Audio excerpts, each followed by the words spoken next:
Canucks are officially done jumping the line. GM Ryan Johnson just pulled back the curtain on the team's new strategic free agency plan, and it's not about the biggest names on the market. Today, we're breaking down the specific player types Johnson is targeting to fix the locker room culture and why a certain veteran trade target might be the perfect fit for this rebuild. Let's dive right into this. Now, we're going to go over an article that discusses this and particularly highlights this. And actually, this is an article written by Canucks Army and written by our good buddy Tyson Cole, who we've had on the podcast. And this is exactly what Ryan Johnson said. Of course, he joined John Shannon and Landon Farrell on the 100% Canucks podcast on Friday. He, of course, discussed a variety of topics, but gave us a little hint into what type of player the organization may want to target in free agency. And this is exactly what he said. Obviously, we're being very strategic in the sense of knowing where we are and what the vision is. Johnson said, we're not going to try to jump the line and spend without a purpose. We've got areas out of the gates that I think we need to improve on, some team identity and maybe role definition. I'll look at opportunities of doing that maybe via other routes, as in like potential trade routes, but you're not going to see us unless our picture changes July 1, sitting there spending a ton of money. We're going to try to build this through the draft and do it slowly, do it right. And if there's opportunities to add and it stays to the vision, sure, we will do it, but be very strategic with it. So this is quite interesting to hear from Ryan Johnson, him basically saying, their plan is not to spend a lot of money on July 1st in free agency. And as we know, and what we'll look into further on into this article, they have roughly $22 million to spend in cap space. So they have quite a bit because of the cap going up. But Ryan Johnson says it right here. They're not planning to spend a ton of money this on free agency. And of course, we all know this year's free agency class is not the greatest either. So it's not really a bad thing not to spend money. Plus, with this team being in a rebuild, it's not at the top of their to-do list.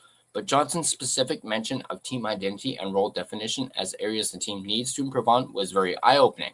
It also aligns with this regime's messaging about changing the team's culture. It appears Johnson will be looking for some veteran character players who can be good leaders to help out the locker room. The crop of free agents this summer, as I mentioned, is as weak as we've seen in some time. Sure, you have Alex Tuch and Darren Radish headlining the class. However, there's a significant drop-off to Anthony Mantha and John Carlson after that. However, the market the Canucks will be dipping their toes into, the veteran leadership route, is quite rich this year.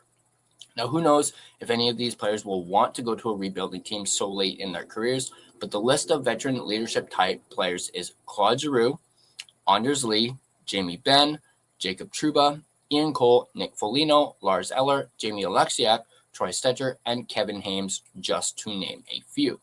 However, if the free agent pool doesn't land them what they're looking for, as Johnson mentioned, they can always explore other avenues, such as the trade market. There has already been significant buzz about potentially bringing Montreal Canadiens forward Brendan Gallagher to Vancouver. We've talked about that in a couple videos here on this channel, who fits that veteran leadership presence. We'll see what Johnson leads the Canucks toward. Regardless of who they bring in, Johnson appears to be set on bringing in players who can play a role in helping find that culture and team identity again. So, question is for you guys in the comments. Out of these names that you see here, your Claude Giroux, Anders Lee, Jamie Benn, Jacob Trouba, Ian Cole, Nick Foligno, Lars Eller, Jamie Oleksiak, Troy Stecher, and Kevin Hayes, which of those names do pique your interest when it comes to potentially becoming a Vancouver Canuck or being signed? Obviously we know Giroux and his leadership. He's been a captain in the past. Same thing with Anders Lee. I'll admit, myself personally, I'm quite intrigued by the idea of Anders Lee. I know there's been a lot of trade talk surrounding Anders Lee, and correct me if I'm wrong in the comments, but I believe he's on his way out of New York. So perhaps he could be somebody that the Canucks could potentially look to sign, depending on term and money. Jamie Benn is another interesting one. Being a BC boy, bringing him home. Trouba is quite interesting. Ian Cole, I've been saying that for some time, that I think the Canucks really screwed up on letting Ian Cole walk. I think Ian Cole was a great character guy to have in that locker room. And I would be totally fine with the Canucks bringing back Ian Cole, especially to help out on that blue line now that we've lost, Myers. Alexiak is another interesting one. Perhaps he could, be a upgrade from what Tyler Myers was. Let me know what you guys think in the comment section down below. But let me know what you guys think about Ryan Johnson's, the way he's going to handle free agency this year. They're not going to spend a whole lot of money. They're going to be strategic. Let me know what you guys think in the comment section down below. And if you guys enjoyed this video, on your way out, you can like the video and subscribe to the Line Change for more Canucks and draft-related content. You can also become a member of the Line Change by hitting that join button to receive exclusive perks, members-only videos, early access to videos such as like this one. Obviously, there will be more perks, later on. But hope you guys, again, enjoyed watching this. Hit that like and subscribe. And before I sign off, I want to give a big shout out and thank you to our friends over at DraftKings, which is, of course, as I always say, an official sports betting partner of the NHL.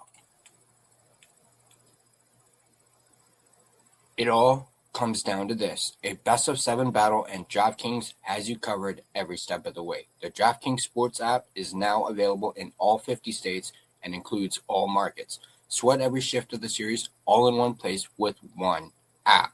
New DraftKings customers sign up with code THPN, spend $5 to get $200 in rewards within 21 days. That's code THPN in partnership with DraftKings. The crown is yours. Bet with DK Sportsbook. Gambling problem? Call 1-800-GAMBLER. 1-800-MY-RESET. New York, call 877-8-HOPE-NY or text HOPE-NY. Connecticut, call 888-789-7777 or visit ccpg.org. On behalf of Boot Hill Casino in Kansas, bet text pass-through may apply in Illinois. 21 and over. Void in Ontario. Event contract trading with DraftKings predictions involves risk of loss. Sportsbook bonus bets expire in 7 days. $50 in predictions dollars issued weekly for 3 weeks, expire in 1 year. Redeem one non-withdrawable reward. Availability varies. Predictions offer void in New York. Ends June 28. Terms at dkng.co/audio. Once again, thank you guys for watching, and I'll catch you guys in the next video.